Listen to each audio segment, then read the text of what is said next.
Welcome to the show the tales of movies. आज हम इस एपिसोड में American science fiction horror film no one will save you को हिंदी में explain करेंगे।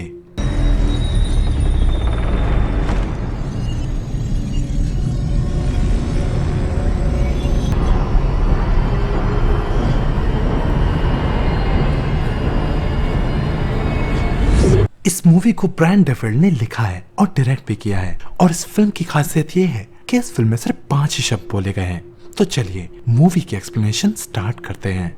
मूवी की शुरुआत में हम ब्रायन एडम्स नाम की एक लड़की को देखते हैं जो एक छोटे शहर के पहाड़ी इलाके में जंगल में बने अपने घर में अकेली रहती है। वो भी अपनी माँ साइलेंस को खोने का शौक मनाते हुए वो कपड़े बनाकर शहर में बेचती है जिससे वो अपना गुजारा करती है। और ब्रायन ने अपने लिविंग रूम में एक मॉडल टाउन बना रखा था जिसे सजाना उसे बहुत पसंद था। जब ब्रायन टाउन जाती है तभी उसकी नजर अपने लॉन पर बने एक सर्कल पर जाती है जिसे देख वो थोड़ा कंफ्यूज होती है और उस पर पानी डाल टाउन की तरफ निकल जाती है। रास्ते में वो एक लड़के को देखती है जिसे वो बहुत पसंद करती है और वो उसे हाय भी करती है, पर वो लड़का उसे इग्नोर कर देता है। और जब ब्रायन टाउन पहुंचती है तो हम देखते हैं कि टाउन के लोग भी उसे पसंद नहीं करते, यहाँ तक के उसे देखना भी नहीं चाहते। और वहीं हम ये भी देखते हैं कि ब्रायन भी लोगों से बचती रहती है। ब्रायन अपनी माँ के ग्रेव पर जा थोड़ा वक्त बिताती है और जब घर वापस आने लगती है तभी उसे 2 लोग दिखते हैं जिन्हें वो देख छुप जाती है। वहीं वापस घर पहुंचने के बाद वो अपनी दोस्त मॉड के नाम एक लेटर लिखती है। तभी वो देखती है कि उसका एक पार्सल आया है और उसमें एक मिनी स्कूल बिल्डिंग होता है जिसे उसने अपने मिनी टाउन के लिए मंगवाया था। वो आराम आराम से अपने मिनी टाउन को कंप्लीट कर रही होती है और इसके बाद वो वापस से मॉड के नाम लेटर कंप्लीट करने लगती है जिसमें ये था कि वो अपने दोस्त को बहुत मिस कर रही है और वो कभी भी खुद को माफ नहीं कर पाएगी। हम देखते हैं कि मेमोरी के नाम पर ब्रायन के पास पुरानी तस्वीर थी, वो भी लगभग 10 साल पुरानी। ब्रायन अपनी जिंदगी अकेले बिता रही थी। वहीं एक रात ब्रायन जब सो रही होती है तभी उसके घर के लाइट्स अचानक से जलने और बुझने लगते हैं और घर के बाहर कुछ हलचल सी होती है जिस कारण उसकी नींद खुल जाती है। वहीं जब वो देखने जाती है तो उसे किसी क्रीचर की आवाज आती है जो उसके घर के आसपास मंडरा रहा था और देखते देखते वो क्रीचर उसके घर में घुस जाता है। ब्रायन भागकर अपने रूम में जा बेड के नीचे छिप जाती है और वो क्रीचर भी उसके रूम में आता है। हम देखते हैं कि वो एक ह्यूमनॉइड एलियन है। वो अजीब अजीब सी आवाजें निकाल खिड़की से बाहर निकल जाता है, मानो उसे कुछ भी नहीं मिला। ब्रायन तुरंत उठ खिड़की को बंद करती है और मेन डोर को बंद करने नीचे की तरफ जाती है, पर तभी फिर से उसे किसी के चलने की आवाज आती है, मानो कोई उसके छत पर चल रहा हो। ब्रायन मेन डोर को तुरंत बंद करती है, पर तभी फिर से उसके घर के सारे इलेक्ट्रॉनिक आइटम्स ऑन ऑफ होने लगते हैं। पर हम देखते हैं कि वो ह्यूमनॉइड एलियन वापस आ गया था। वहीं जैसे ही वो मदद के लिए कॉल लगाने जाती है उसके इलेक्ट्रॉनिक्स आइटम फिर से ऑन ऑफ होने लगते हैं। वहीं फ्रिज का डोर भी खुलने और बंद होने लगता है और ब्रायन उस एलियन को देख छिप जाती है, मगर वो एलियन उसे ढूंढ लेता है। ब्रायन उसे देख भागती है और वो एलियन अपने पावर से सारी चीजों को इधर उधर फेंकने लगता है जिसमें उसका बनाया हुआ टाउन भी था। वो एलियन टेलीकिनेसिस का उपयोग कर ब्रायन को अपने काबू में करने लगता है। तभी आत्मरक्षा में ब्रायन एक लकड़ी के टुकड़े को उसके सर में घोंप देती है जिससे उस एलियन की मौत हो जाती है। ब्रायन ये सब देख घबरा जाती है और रात से कब सुबह हो जाती है उसे पता भी नहीं चलता। वो देखती है कि वो एलियन अभी भी उसी जगह मरा पड़ा है। वो फोन लगाने का ट्राई करती है मगर फोन खराब पड़ा था, यहाँ तक के घर के सारे इलेक्ट्रॉनिक आइटम्स भी खराब हो चुके थे। वहीं वो जब कार स्टार्ट करने जाती है तब कार भी खराब हो चुकी थी। वो वापस आ उस एलियन की डेड बॉडी को ढांकती है और मेन डोर को सोफे से कवर कर टाउन की ओर चली जाती है। वो रास्ते में देखती है कि डिलीवर वैन का भी एक्सीडेंट हो चुका है और उसका पड़ोस का घर भी टूटा और बिखरा पड़ा है। वहीं उसके लॉन में भी कई सारे सर्कल बने हुए हैं। ब्रायन ये देख डर कर वहाँ से भाग जाती है। वो भागकर टाउन के पुलिस स्टेशन में जाती है जहाँ उसे पुलिस प्रमुख और उसकी वाइफ मिलते हैं और ये वही दोनों थे जिन्हें देख ब्रायन छिप रही थी।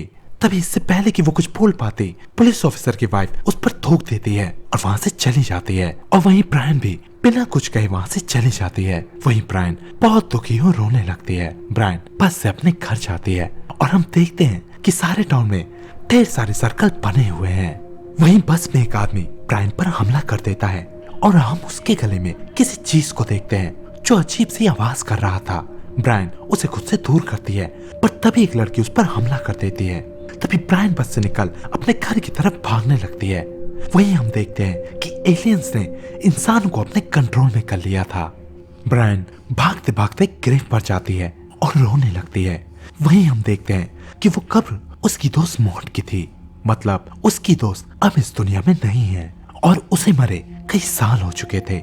इसी दौरान उसकी नजर आसमान पर जाती है तो वो आसमान में बादलों के बीच एक यूएफओ को देखती है और उसे देख वो डर कर अपने घर की तरफ भागने लगती है। वहीं रास्ते में उसके क्रश का घर भी पड़ता है, जहां वो देखती है कि कई लोग इंक्लूडेड उसका क्रश भी हाथ ऊपर करके खड़े हुए थे और उन सभी के गले में कीड़े जैसी कुछ चीज थी। ब्रायन अपने घर पहुंचती है तो वो देखती है कि डेड बॉडी तो वही है, मगर उसका मुंह खुला हुआ है और कोई चीज उसके मुंह से निकल बाहर की ओर गई है। ब्रायन उस निशान का पीछा करते करते गार्डन की तरफ जाती है, मगर उसे वहां कुछ भी नहीं मिलता। ब्रायन खुद को संभाल कुछ तैयारियां करती है। वो कैंडल्स जला खिड़कियों को कवर कर टूटे हुए मेन डोर को सोफे और ब्लैंकेट से कवर कर देती है और ढेर सारा पानी गर्म कर एक प्लेट को अपने पास रख लेती है। और हम देखते हैं कि इसी बीच उसके घर के पास एलियन शिप आता है। वो एलियन लेजर बीम मार मरे हुए एलियन की डेड बॉडी को बाहर खींच लेते हैं। तभी एलियन से बचने के लिए ब्रायन बेसमेंट में चली जाती है, मगर वो एलियन उसे ढूंढता ढूंढता वहां आ जाता है। तभी वहां पड़े कैंची उठा ब्रायन उस पर हमला कर पाती। तभी वो एलियन अपनी टेलीकिनेसिस का इस्तेमाल कर वो कैंची अपनी तरफ खींच लेता है और एक फोटो जिसमें ब्रायन और मॉड साथ थे एकदम से वो उसे देखने लगता है। तभी मौके का फायदा उठा ब्रायन बेसमेंट से बाहर आ जाती है, पर बाहर आते ही एक दूसरा एलियन उस पर हमला कर देता है, मगर इससे पहले कि वो उसे कुछ नुकसान पहुंचा पाता ब्रायन उसे स्टिक से स्टेप कर और डोर से पीट पीट कर मार देती है और विंडो से बाहर भाग जाती है। तभी बाहर उसे एक और बड़ा एलियन दिखता है और ब्रायन उसे देख छिपने लगती है।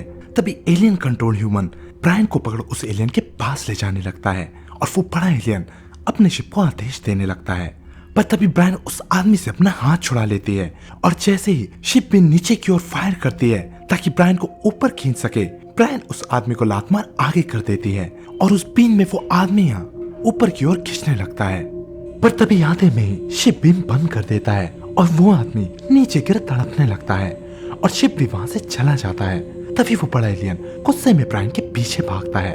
ब्रायन कार में घुस उसके बाहर निकल जाती है और वो एलियन भी उसके पीछे पीछे कार में घुस जाता है, मगर बड़े होने की वजह से कार में ही फंस जाता है और खुद को निकालने की कोशिश करता है, जिस कारण कार डैमेज होने लगती है और फ्यूल टैंक फट जाता है। तभी ब्रायन लाइटर से उसमें आग लगा देती है, जिस कारण कार में ब्लास्ट हो जाता है और वो एलियन भी वहां मारा जाता है। तभी वहां शिप वापस आ जाती है और लेजर बीम से सर्च करने लगती है। ये देख ब्रायन घर के अंदर भागती है और हम एक और एलियन को घर के अंदर आते देखते हैं। वो एलियन ब्रायन के पीछे पीछे उसके रूम में चला जाता है। वो एलियन रूम में चारों तरफ की चीजें देखने लगता है और वहीं हम मॉड और ब्रायन के बचपन की कुछ तस्वीरें देखते हैं और बहुत सारे लेटर्स भी जिसे ब्रायन ने मॉड के लिए लिखा था। तभी हम देखते हैं कि ब्रायन भी उस एलियन को देख रही होती है और इससे पहले कि वो उस पर हमला करती, वो उसे सेंस कर अपने टेलीकिनेसिस का उपयोग कर रूम के बाहर फेंक देता है। इसी दौरान स्पेसशिप के बीम से ब्रायन कैप्चर हो जाती है, जिससे वो फ्रीज हो जाती है। तभी वो एलियन वहां अपने मुंह से एक पैरासाइट निकालता है, जिसे हमने एलियन कंट्रोल ह्यूमंस के गले में देखा था। पैरासाइट्स ब्रायन के मुंह में चला जाता है और तभी ब्रायन एक बुरे ख्वाब से चीखते हुए उठती है और वो देखती है कि घर बिल्कुल व्यवस्थित है, यहाँ तक के उसके बनाए हुए मॉडल टाउन भी। इसी दौरान उससे मिलने उसकी दोस्त मॉड भी वहां आती है, जिसे देख ब्रायन बहुत खुश हो जाती है और वो मॉड को सॉरी कहती है और यही वो शब्द है जो इस पूरी फिल्म में बोली गई है। हमें पता चलता है कि ये सब ब्रायन का हेल्यूसिनेशन है। तभी एकदम से ब्रायन उस स्मृति भ्रम से बाहर आती है और उस पैरासाइट को अपने मुंह से बाहर निकालती है और खुद को अपने गार्डन में पाती है। तभी ब्रायन अपने हाथों से उस पैरासाइट को पकड़ दबाकर मारने लगती है। वो पैरासाइट उसके हाथों से निकल जाता है और स्पेसशिप आकर पैरासाइट पर बीम डालता है और हम ब्रायन के क्लोन को बनते हुए देखते हैं, जिसके मुंह के अंदर वो पैरासाइट चला जाता है। वही ब्रायन भागकर जंगल की ओर चली जाती है।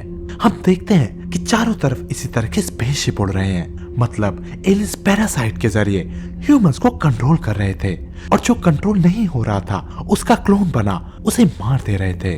जंगल में ब्रायन का क्लोन ब्रायन के पास आता है और उसे स्टैब कर देता है, पर तभी ब्रायन भी अपने पास पड़े ब्लेड से अपने क्लोन के गले में स्टैब कर उसे मार देती है और हम देखते हैं कि ब्रायन अपने क्लोन की मौत से बहुत दुखी हो जाती है और उसे गले लगाकर रोने लगती है। वहीं जब वो वापस अपने घर की तरफ आने लगती है तो एक बड़ा एलियन फिर से उसे दिखता है और इससे पहले कि वो कुछ कर सके स्पेसशिप बीम के जरिए ब्रायन के ऊपर स्पेसशिप में खींच लेता है।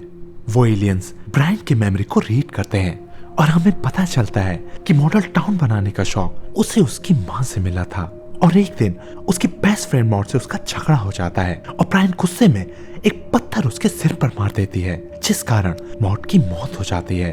पुलिस चीफ मॉड के पिता थे, तभी इन्हीं कारणों से टाउन के लोग ब्रायन से नफरत करते थे और उससे दूर हो गए थे। वहीं हम आगे देखते हैं कि छोटी ब्रायन मॉड के नाम लेटर्स लिख रही थी और इस घटना को लगभग 10 साल हो चुके थे, पर वो अब भी वहीं रुकी हुई थी और उसी रेग्रेट में जी रही थी। पर तभी ब्रायन वहां आती है और इससे बाहर आने के लिए और अपनी लाइफ को आगे बढ़ाने के लिए ब्रायन उस छोटी ब्रायन के हाथ को रोक देती है। मतलब उसने चीजों को एक्सेप्ट कर लिया है और अब वो रोज गिल्ट पे नहीं जिएगी। वही एलियंस ब्रायन की मेमोरी को अच्छी तरह से रीड करने के बाद आपस में कुछ बातें करते हैं और एक कार्रवाई पर सहमत होते हैं। वो एलियंस ब्रायन को बिना किसी नुकसान के और बिना अपने प्रभाव के वापस धरती पर छोड़ देते हैं और अब हम ब्रायन को खुश होते देखते हैं। वहीं इसके बाद हम देखते हैं कि ब्रायन अपने लाइफ में बहुत खुश है और अब लोग भी उससे नफरत नहीं करते क्योंकि सारे के सारे एलियंस के द्वारा कंट्रोल हो चुके थे या फिर कहें कि वो उनके क्लोन थे और ये बात खुद ब्रायन को भी पता था, पर उसे उससे कोई दिक्कत नहीं थी। वहीं हम आगे देखते हैं कि पार्टी चल रही थी और ब्रायन अपने क्रश के साथ डांस कर रही थी और आसमान में चारों तरफ स्पेसशिप उड़ रहे थे। मतलब कि ब्रायन को छोड़ अब सारे टाउन के लोग भी एलियन के कंट्रोल में थे और इसी के साथ साथ ये मूवी भी खत्म हो जाती है। तो आपको ये मूवी कैसी लगी हमें कमेंट्स करके जरूर बताएं। अगर वीडियो पसंद आया हो तो इसे लाइक और शेयर करें और हाँ, हमारे चैनल को तुरंत सब्सक्राइब करें। हम फिर मिलेंगे एक और नए वीडियो में, तब तक के लिए गुड बाय।